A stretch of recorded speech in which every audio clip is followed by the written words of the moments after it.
नमस्कार दोस्तों, स्वागत है आपका हमारे चैनल में। दोस्तों, हम जो विज्ञान भैरव तंत्र बुक पढ़ रहे थे उसकी अभी तक हम लोगों ने 46 विधियाँ देखी हैं।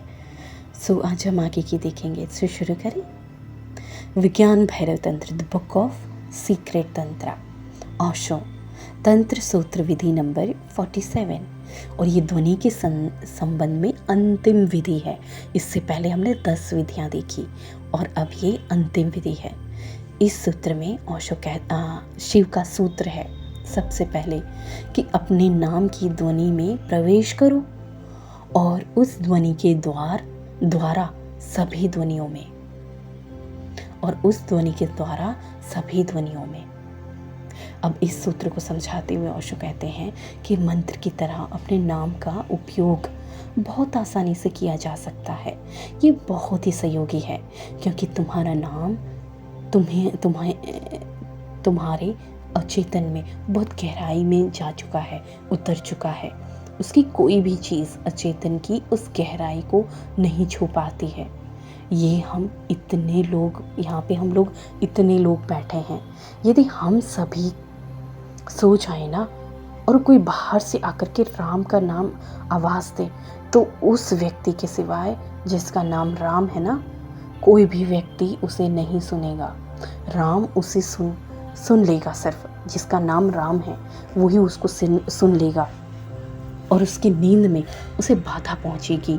दूसरे किसी को राम के नाम से कोई बाधा नहीं पहुंचेगी और आवाज़ भी नहीं सुनाई देगी।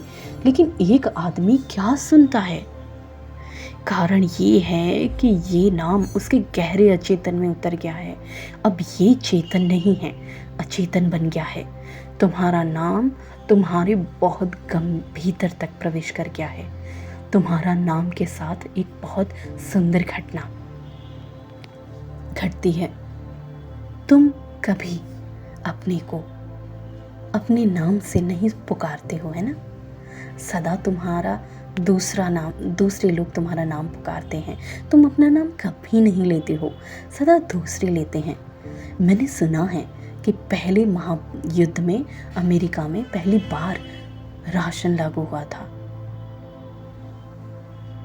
थॉमस एडिसन महान वैज्ञानिक था, लेकिन क्यों? क्योंकि गरीब था ना वो, इसलिए उसे भी अपने राशन कार्ड के लिए कतार में खड़ा होना पड़ता था। वो इतना बड़ा आदमी था कि कोई उसके सामने उसका नाम नहीं लेता था और उसे खुद कभी अपना नाम लेने की ज़रूरत नहीं पड़ती थी। और दूसरे लोग उसे इतना आदर देते थे ना कि उसे ज़्यादातर उसको प्रोफेसर के नाम से पुकारते थे। तो एडिसन को अपना नाम भूल गए थे। वो क्यों में खड़ा था और जब उसका नाम पुकारा गया तो वो ज्यों का त्यों ही चुप खड़ा रहा। क्या मैं क्यों में खड़े दूसरे व्यक्ति ने, जो एडिसन का पड़ोसी था ना, उसे कहा कि आप चुप क्यों खड़े हैं, आपका नाम पुकारा जा रहा है। तब एडिसन को होश आया और उससे कहा कि मुझे तो कोई भी एडिसन कहकर नहीं पुकारता है, सब मुझे प्रोफेसर कह के पुकारते हैं, फिर मैं कैसे सुनता? अपना नाम सुने हुए मुझे बहुत समय हो गया है। तुम कभी अपना नाम नहीं लेते हो, दूसरे तुम्हारा नाम लेते हैं।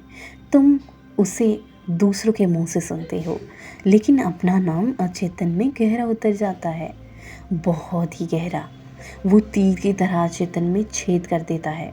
इसलिए अगर तुम अपने ही नाम का उपयोग कर लो ना तो वो मंत्र बन जाएगा। और 2 कारणों से अपना नाम सहयोगी हो सकता है। एक वो है कि जब तुम अपना नाम लेते हो ना, मान लो कि तुम्हारा नाम राम है और तुम राम राम कहते हो ना, तो तभी तुम्हें अचानक महसूस होगा कि मैं किसी दूसरे का नाम ले रहा हूँ, कि ये मेरा नाम नहीं है। अगर तुम ये भी समझो ना कि मेरा नाम है राम, तो भी तुम्हें एहसास लगेगा कि मेरे भीतर कोई दूसरा व्यक्ति बैठा है जो इस नाम का उपयोग कर रहा है। ये नाम शरीर का हो सकता है, मन का हो सकता है, लेकिन जो राम राम कह रहा है साक्षी है। तुमने दूसरों को नाम पुकारा है, दूसरों का नाम पुकारा है। इसलिए जब तुम अपना नाम लेते हो ना, तो तुम्हें ऐसा लगता है कि ये नाम किसी और का है, मेरा नहीं है। और ये घटना बहुत कुछ बताती है। तुम अपने ही नाम के साक्षी हो जाते हो सकते हो, और इन नाम के साथ तुम्हारा समस्त जीवन जुड़ा हुआ है। नाम से पृथक होते ही तुम अपने पूरे जीवन में पृथक हो जाते हो, और ये नाम तुम्हारे गहरे चेतन में चला जाता है, क्योंकि तुम्हारे जन्म से ही ये लोग तुम्हें इस नाम से पुकारते हैं। तुम सदा सदा से ही सुनते हो इस नाम को, तो इस नाम का उपयोग करो। इस नाम के साथ तुम उन गहराइयों को छूने लगोगे जहाँ तक ये नाम प्रवेश कर सकता है। पुराने दिनों में हम सबको परमात्मा के नाम दिए गए थे, है ना। कोई राम कहलाता था, कोई नारायण कहलाता था, कोई कृष्ण कहलाता था, है ना, कोई विष्णु कहलाता था। कहते हैं कि मुस्लिम में सभी नाम परमात्मा के हैं। इस धरती पर यही रिवाज था कि परमात्मा के नाम के आधार पर हम लोगों के नाम रखते थे, और उसके पीछे कारण था। एक कारण तो ये विधि है। अगर तुम अपने नाम को मंत्र की तरह उपयोग करते हो ना, तो इसके गहरे लाभ को, उसका दोहरा लाभ हो सकता है। एक तो ये कि तुम्हारा अपना नाम होगा, उस जिसको तुमने इतनी बार सुना हुआ है, जीवन भर सुना है ना, और जो तुम्हारे अचेतन में भी प्रवेश कर गया है। फिर यही परमात्मा का नाम भी है, और जब तुम उसको दोहराओगे ना, तो कभी अचानक तुम्हें बोध होगा कि ये नाम मुझसे पृथक है, और फिर धीरे धीरे उस नाम से अलग पवित्रता निर्मित होगी, महिमा निर्मित होगी। किसी दिन तुम्हें स्मरण होगा कि ये तो परमात्मा का नाम है, तब तुम्हारा नाम मंत्र बन जाएगा। तो इसका उपयोग करो, बहुत ही अच्छा है। तुम अपने नाम के साथ इसका प्रयोग कर सकते हो। अगर तुम सुबह 5 बजे जागना चाहते हो ना, तो तुम्हारे नाम से बढ़कर कोई अलार्म नहीं है, वो ठीक तुम्हें 5 बजे जगा देगा। बस अपने भीतर 3 बार कहो, राम। तुम्हें ठीक 5 बजे उठ जाना है। 3 बार कहकर तुरंत ही सो जाओ, तुम 5 बजे जग जाओगे, क्योंकि तुम्हारा नाम राम तुम्हारे गहन अचेतन में बसा हुआ है। अपना ही नाम लेकर के अपने को ही 5 बजे मुझे उठा देना, कोई तुम्हें जगा देगा। अगर तुम इस अध्याय को जारी रखते हो ना, तो तुम पाओगे कि ठीक 5 बजे तुम्हें कोई पुकार रहा है, राम जागो। ये तुम्हारा अचेतन तुम्हें पुकार रहा है, और यही विधि है कि अपने नाम की ध्वनि में प्रवेश करो। ये विधि कहती है कि अपने नाम की ध्वनि में प्रवेश करो, और उस ध्वनि के द्वारा सभी ध्वनियों में तुम्हारा नाम सभी नामों के लिए द्वार बन सकता है। लेकिन ध्वनि में प्रवेश करो। पहले तुम जब राम राम जपते हो ना, तो वो शब्द भर है। पहले तुम अगर राम राम जपोगे ना, तो वो शब्द भर है। लेकिन अगर जब सतत जारी रहेगा, तो उसका अर्थ कुछ और हो जाता है। तुमने वाल्मीकि कथा सुनी होगी ना, उन्हें यही राम मंत्र दिया गया था, लेकिन वाल्मीकि अनपढ़ था, सीधा साधा बच्चे जैसा निर्दोष था ना, तो उन्होंने राम राम जपना शुरू कर दिया। लेकिन इतना अधिक जप किया कि भूल गए, और राम की जगह मरा मरा कहने लगे, और राम राम को इतनी तेजी से जपते ही वो मरा मरा बन गया। मरा मरा कहते ही वो पहुंच गए। तुम भी अगर अपने भीतर अपने नाम का जाप तेजी तेजी से करते हो ना, तो वो शब्द नहीं रह करके ध्वनि बन जाता है। जब वो एक अर्थहीन ध्वनि हो जाता है, और जब राम और मरा में कोई भेद नहीं रहता है ना, अब शब्द नहीं रहा है, बस ध्वनि है, और ध्वनि असली चीज़ है। तो अपने नाम की ध्वनि में प्रवेश करो, उसके अर्थ को भूल जाओ, सिर्फ ध्वनि में प्रवेश करो। अर्थ मन की चीज़ है, ध्वनि शरीर की चीज़ है। अर्थ सिर में रहता है, ध्वनि सारे शरीर में फैल जाती है।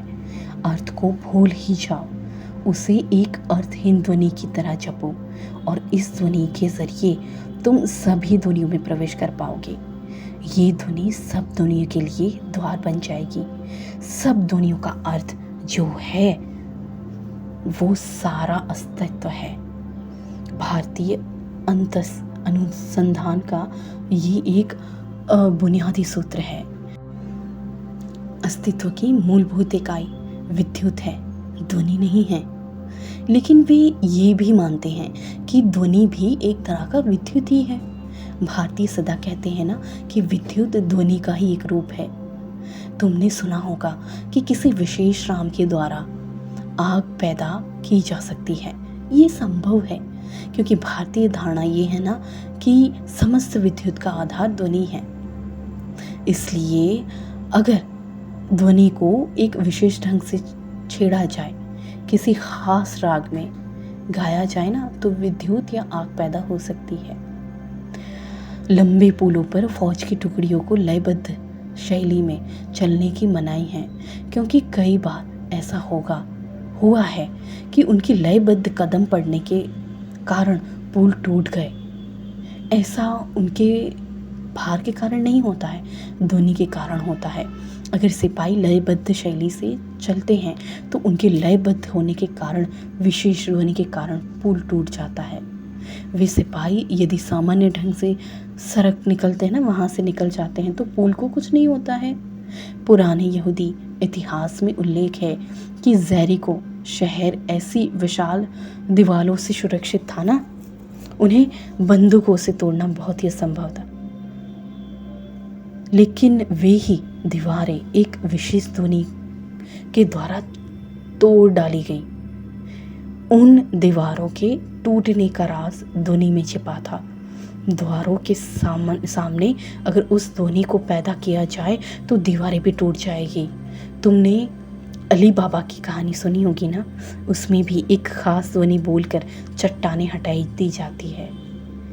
वे प्रतीक है, वो सच हो या ना हो, एक बात निश्चिंत है कि अगर तुम किसी ध्वनि का इस भांति सतत अभ्यास करो ना, तो उसका अर्थ मिट जाएगा, उसका मन विलीन हो जाएगा, तो तुम्हारे हृदय पर बड़ी चट्टान हट जाएगी।